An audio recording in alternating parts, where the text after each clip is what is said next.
Viola Rolls here. Welcome back to 6 Days of Sacrifice. So in the last episode, we finally managed to get Canning locked up in the holding cell, and we found out that the elevator can only be called by a high-ranking acolyte, so it seems like that plan's not happening anytime soon, but we were given the option to interrogate him, which we will in a second. I just want to pick up this memo first. I'll add it to my journal. Canning, ensure that the prisoners remain sealed in the holding cell for at least 6 days. After this, it will no longer matter. Do not fail, Canning.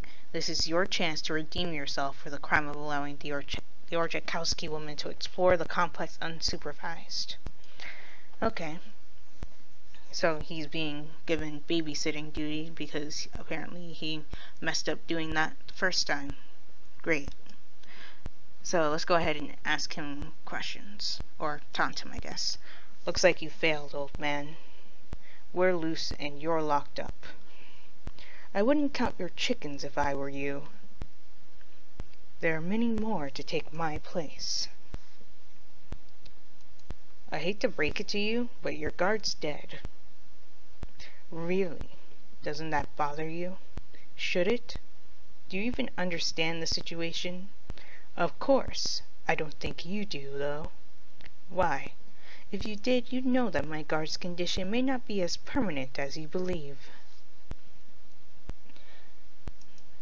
Can't you see that your order has abandoned you?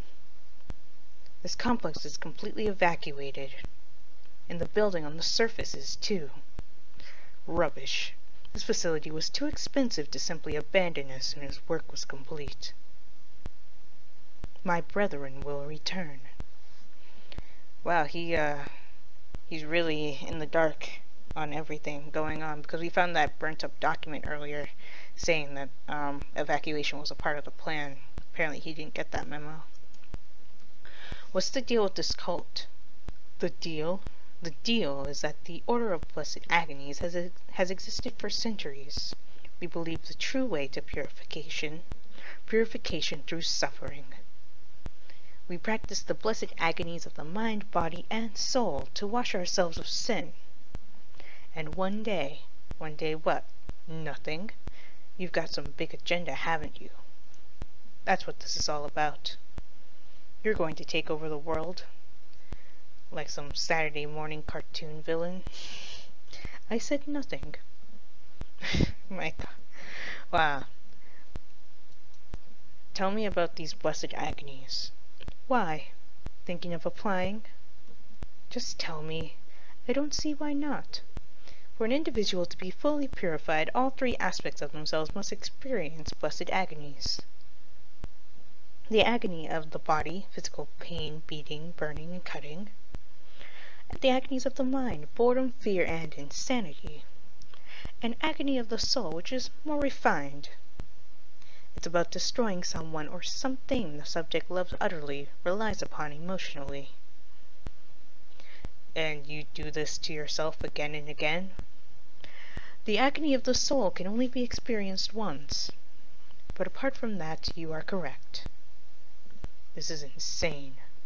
To you, maybe, but do you know the same peace as I? The same utter contentment that comes with the knowledge that you are of absolute purity? I don't want to talk about this anymore. Why are we being held here? Surely that should be obvious. You are held here to protect the secret that this complex exists. Then why didn't you just kill us?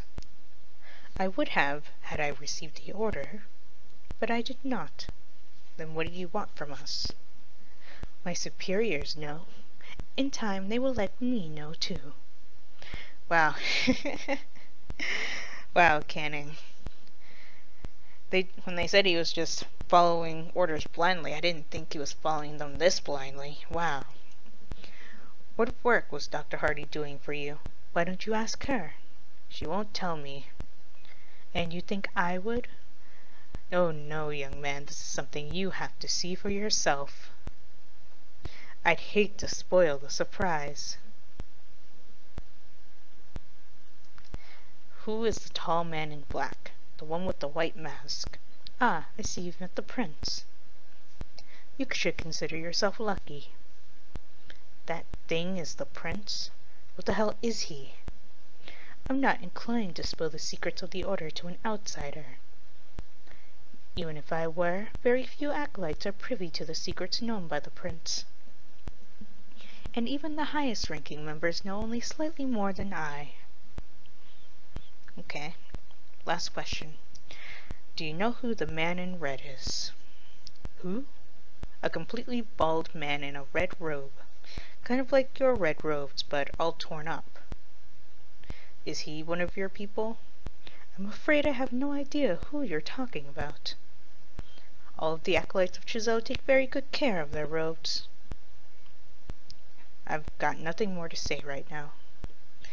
Okay, so we're done interrogating him and we learned absolutely nothing, so that was eventful.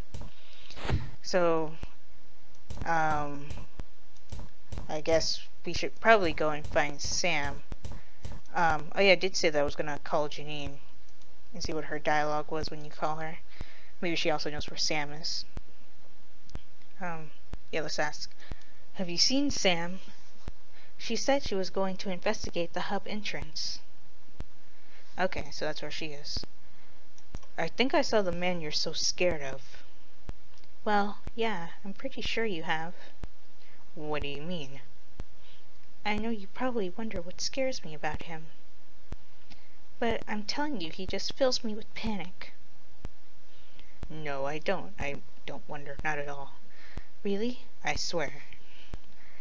I get the feeling we're talking about two different people for some reason. I don't need to ask that question. That's all I wanted. Okay. It's still weird that we can get reception inside the complex but not make calls outside of it. If you're wondering what happens if you try to call your office or the police, that's what happens. Nothing but static. I can't get an outside signal if we're underground. So yeah, that's the only thing that you get. So they said that Dr. Hardy was over here by the hub entrance. So let's stop walking to the wall, please. So let's talk to her. Dr. Hardy. Yes, Mr. Dockery, go ahead. Is there something I'm supposed to be doing? You can help me find a way through the hub security door if you want. It seems that a key card and passcode are required. Okay. And I know where Janine is. She's in the kitchen in the dorm area. And there's no point in me asking that last question because we haven't found the key card or passcode yet. And no, Dr. Hardy's not going to move from that spot and help you find them, unfortunately. So key card and passcode, which I don't have either one of those. So I'm trying to think of where they could be. Maybe it's possible Janine might know. Be helpful for once. I mean, she did find us the weapon, so she was helpful that one time, but only that one time. We haven't seen her do much. So maybe she knows something. Nope. Okay, so Janine's useless as always. Can I open this? Do I know the passcode for this?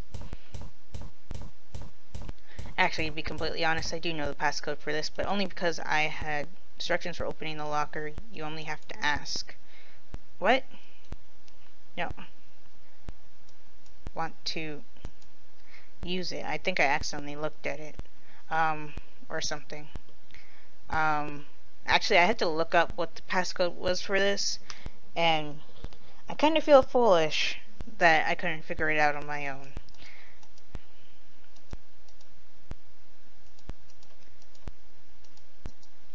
Grade A security right there. That is the combination for this.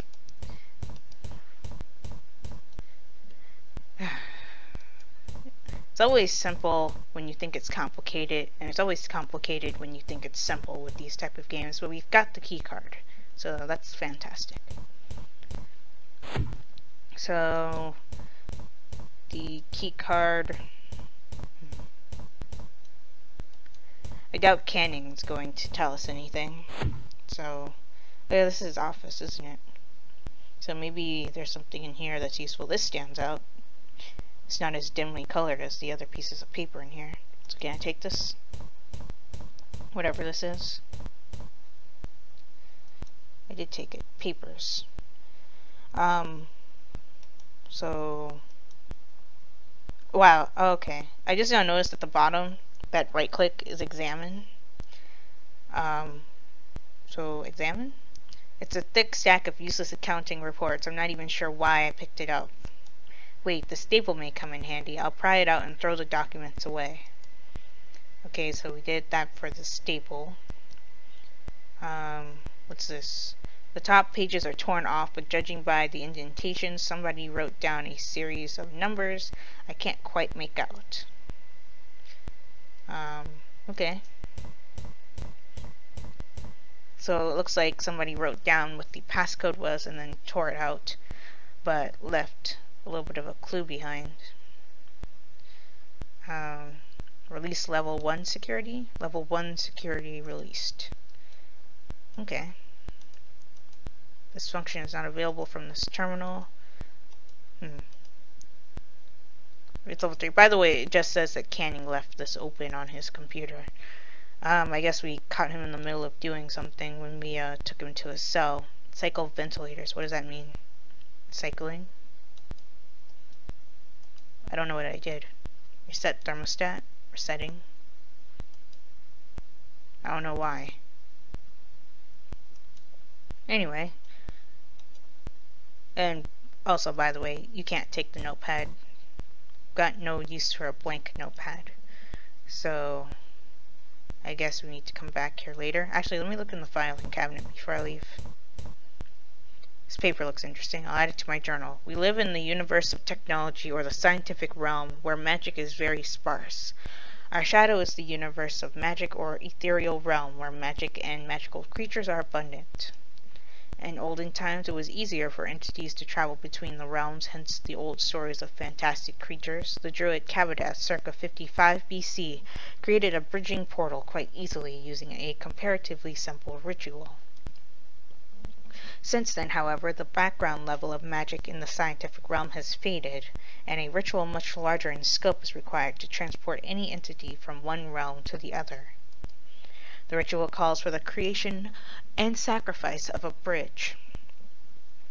A living creature with ties to both realms, usually an entity born in the scientific realm, but later having their aspects imbued with magic. Okay. When all three of the bridge's aspects, body, mind, and soul, are annihilated in conjunction, echoes of weakness ripple through the membrane between the realms, and a portal can be opened. Exactly how long the portal remains open depends on the puancy of the bridge. Okay. So, they have a ritual in mind, but they're not exactly sure if it will work, it seems. Well, no, they are sure that it will work, but from that document, it seems like there's some hesitancy. What room is this again? Oh, right, this is the room where, Trilby was torn apart. Oh, I see the storage symbol now. Okay. This is a shelf, and then there's something on top of the shelf. So that's okay. I understand that symbol now. So, touch screen.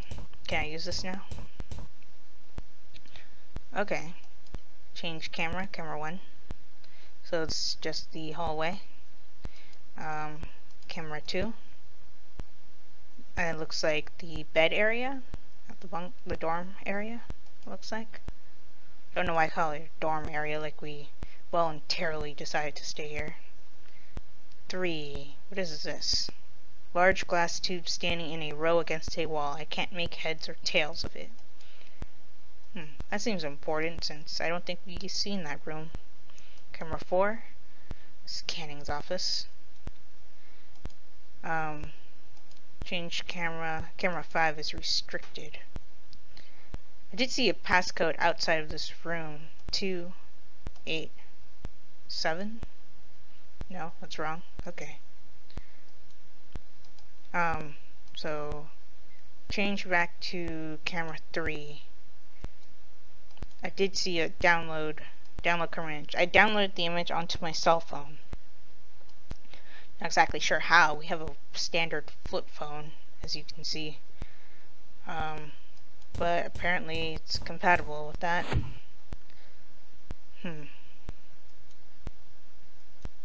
By the way, if you try to call my office or the police, this happens. Nothing but static. I can't get an outside signal if we're underground. So, yeah. That's what happens. Basically can't do anything. So, can I get the key card? Just my Dr. Hardy, look. I found the key card. Wonderful. Of course, without the passcode as well, it isn't much use. Thanks for making me feel so great about my accomplishments, Sam.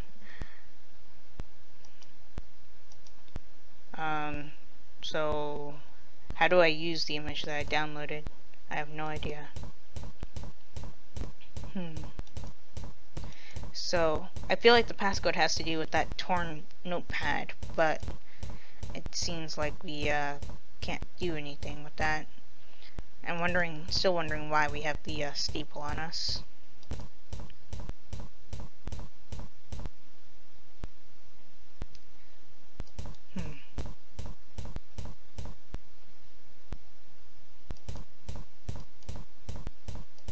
It's just leads back to the hub, so there's no reason to go that way. I guess these are the civilian clothes belonging to one of the cultists. Okay. The bunks have anything? No? Okay. We also still have this curved lens as well, which I also don't know what that's for. Rather heavy duty industrial staple.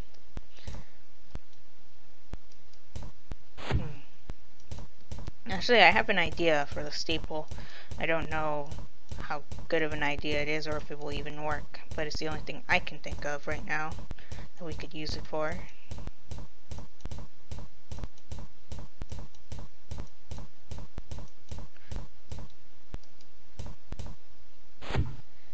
This fuse box. Unless like the staple is like a later item and I didn't need to get it right now. When open, there's a security lock requiring high clearance, and we don't have the function to do the high clearance thing from Canning's computer. Change camera, camera 3. What happens if I hit review input? Nothing? Okay.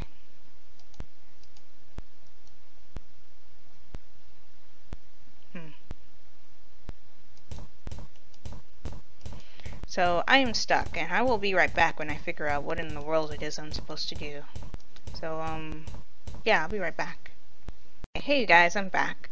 So, I did figure out what you were supposed to do, which I guess kind of should have been obvious. But anyway, you go to camera 4 with Canning's office, and apparently review input lets you review the last footage taken by the camera. And if you do that, it shows Canning writing something down on that notepad that for some reason our character was like, oh, this isn't anything important. Must be old footage. It shows Canning working at his desk. There's something written on the notepad at the corner of his desk. Oh, that's what the lens is for. Use the lens. That's it. I can make out the numbers on the notepad. 7759. Maybe this is the passcode for the blast door. So 7759. Okay. Okay, great, awesome. I should have been able to figure that out on my own without having to look it up, but I didn't, so yes, Mr. Takumi, go ahead. I found the keycard and the passcode. I found the keycard and the passcode. You have? Considering your limitations, this is very impressive. Use them in the panels at either side of the security door. and I will, but I think I'm going to save this for the next episode. So if you enjoyed this episode, give it a like. Also be sure to like my Facebook page and follow me on Twitter, both of which will be linked in the description below, and subscribe for more. And if you are subscribed or a new subscriber right now, be sure to hit that bell icon so you get notified when I upload videos. This is Viola Rules signing off. Talk to you later.